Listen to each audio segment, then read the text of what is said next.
संगम पर भगदड़ मचने के बाद पैदा हुई अव्यवस्था को संभालने के बाद प्रशासन ने तीनों शंकराचार्यों को एक साथ स्नान करने की तैयारी की और थोड़ी देर पहले तीनों शंकराचार्य, द्वारका पीठ के स्वामी सदानंद सरस्वती, ज्योतिष पीठ के स्वामी अभिमुक्तेश्वरानंद सरस्वती और श्रृंगेरी मठ के विधुशेखर भारती एक साथ स्टीमर में बैठकर संगम में गए और स्नान करते हुए उनकी ये तस्वीरें हम आपको दिखा रहे हैं। तीनों शंकराचार्य आपको एक साथ इसमें दिखाई दे रहे हैं। गौरव सावंत हमारे सहयोगी और आशीष हमारे सहयोगी दोनों हमारे साथ जुड़ गए हैं। गौरव, आपके पास आते हुए, लेकिन उससे पहले आइए आपको सुना देते हैं अभिमुक्तेश्वरानंद सरस्वती ने क्या बोला है। देश के तीनों शंकराचार्य एक साथ मौनी अमावस्या में यहाँ पर संगम में त्रिवेणी स्नान कर रहे हैं और सनातनी जनता के लिए अपना आशीर्वाद व्यक्त कर रहे हैं। जिस तरीके से आज रात में जो घटना हुई है उसको देखिए, क्या कहना चाहिए आप? देखिए, दुर्भाग्यपूर्ण है और बहुत सब लोग मर्माहत हैं, लेकिन अभी की तत्काल की जो जरूरत है वो यही है कि अब कोई दूसरी ऐसी घटना ना हो, इस बारे में हम लोग सचेत हो जाएं और सब लोगों को इस बारे में संयम बरतते हुए और निर्णय करते हुए कार्य करना चाहिए। श्रद्धालुओं से कुछ कहना चाहेंगे? श्रद्धालुओं से कहना चाहेंगे कि जीवन की सुरक्षा भी धर्म है, जीवन को यूं ही व्यर्थ नहीं कर देना है, इसलिए बहुत संयम के साथ क्रमशः चलते हुए, और ये जितना बड़ा मेला क्षेत्र है सारा का सारा कुंभ क्षेत्र ही है, इसलिए किसी एक ही स्थान पर हम जाएंगे वहीं स्नान करेंगे ऐसा कुछ भी आग्रह करने की आवश्यकता नहीं है। आप जहां भी स्नान करेंगे वहीं पर आपको कुंभ स्नान का फंड प्राप्त होगा। ये बात अगर गौरव पहले श्रद्धालु समझ गए होते तो इस तरह की परिस्थिति नहीं आती। बहरहाल आज सवाल है कि प्रधानमंत्री नरेंद्र मोदी खुद मुख्यमंत्री योगी आदित्यनाथ से बात कर रहे हैं और तमाम इंतजाम हो रहे हैं ताकि आगे ऐसा कुछ ना हो।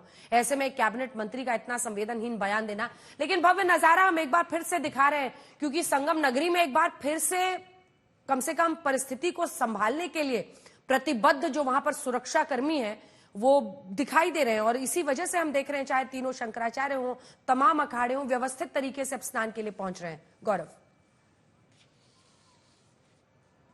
अंजना, मर्माहत तो सभी है कि इतना भव्य त्योहार यहाँ पर हो रहा था, इतना भव्य स्नान हो रहा था, इतने करोड़ों श्रद्धालु यहाँ पर आस्था में डुबकी लगा रहे थे और एकाएक ये दुर्घटना हो गई। और ये दुर्घटना बचाई जा सकती थी अगर थोड़ी कड़ाई से प्रशासन ने कार्रवाई की होती। बस यही था कि सभी का ये मानना था कि जो श्रद्धालु हैं वो भी लगातार यही कह रहे थे कि हमारा दिल नहीं भर रहा, मन नहीं भर रहा, आस्था की डुबकी लगा तो ली लेकिन हम एक डुबकी और लगाना चाहते हैं। उसी में अगर वो संगम से हटकर अन्य तटों पर चले जाते तब इतनी समस्या नहीं हो पाती। और संभवतः जैसा शंकराचार्य जी ने कहा, अभिमुक्तेश्वरानंद जी ने, कि अब आगे क्योंकि 3 महत्वपूर्ण स्नान मौनी अमावस्या के बाद और भी हैं, बसंत पंचमी का 2 तारीख को स्नान है, फिर 26 तारीख को महाशिवरात्रि का स्नान है, तो ऐसे 3 अभी बड़े पर्व और हैं।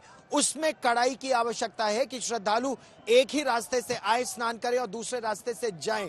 जो अखाड़े यहाँ पर हैं वो भी यही कह रहे हैं कि थोड़ी कड़ाई और थोड़ा जो वीवीआईपीज के लिए अलग आयोजन हो रहा है उस पर भी अंकुश की आवश्यकता है ताकि ध्यान सारा केंद्रित श्रद्धालुओं पर रहे और अति विशिष्ट व्यक्तियों पर नहीं। उनका आना और उनका स्नान भी आवश्यक है क्योंकि धर्म को आगे बढ़ाने के लिए सभी चीजों की आवश्यकता होती है। लेकिन इस समय अगर आप ठीक मेरे पीछे ये भव्य तस्वीरें देखें तो एक बार फिर गोधूली की बेला में यहाँ धूल बहुत उड़ रही है, लेकिन यहाँ पर गौओं की वजह से नहीं, यहाँ पर श्रद्धालुओं की और नागा साधु जिस बड़ी संख्या में जा रहे हैं संगम में डुबकी लगाने के लिए, वो जो धूली उड़ रही है वो यहाँ पर पूरे आकाश में फैल रही है।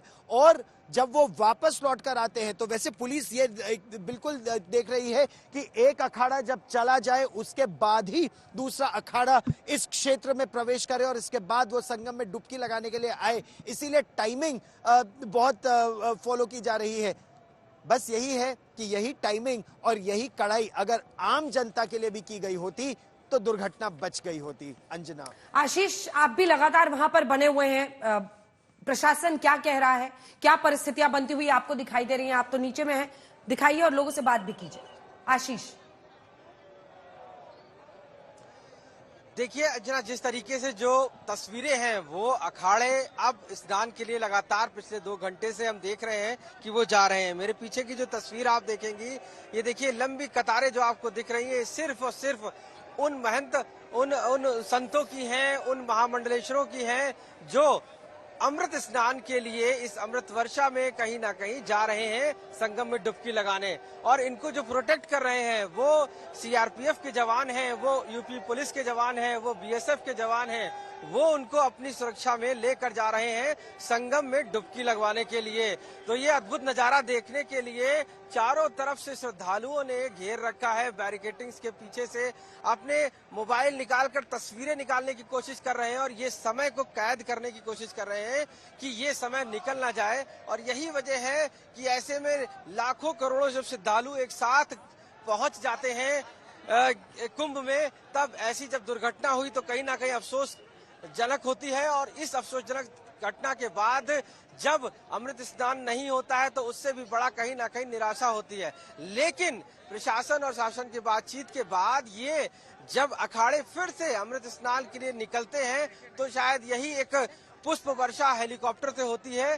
तो ये उनके लिए बड़ी बात है जो 144 वर्षों बाद जो एक मुहूर्त है, 12 वर्षों बाद का जो कुंभ है, वो अपने आप में महत्वपूर्ण रहता है। देखिए मेरे पीछे साथ में भाई श्रद्धालु हैं जो घंटों से खड़े हैं और सिर्फ अखाड़ों का इंतजार कर रहे हैं। आप कहाँ से आई हैं, क्या नाम है? राजकोट से आई हूँ। राजकोट से। यहाँ बहुत घंटों से खड़ी है, क्या क्या देखा आपने, क्या क्या?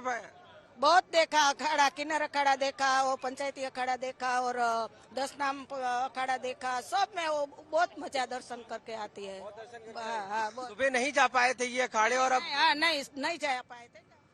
तो उल्लास में कमी नहीं है, जो श्रद्धालु वहां पर पहुंच रहे हैं, लेकिन घटना प्रशासन को लेकर विपक्ष सवाल भी खड़े कर रहा है। महाकुंभ पर महाकवरेज आज तक पर जारी है।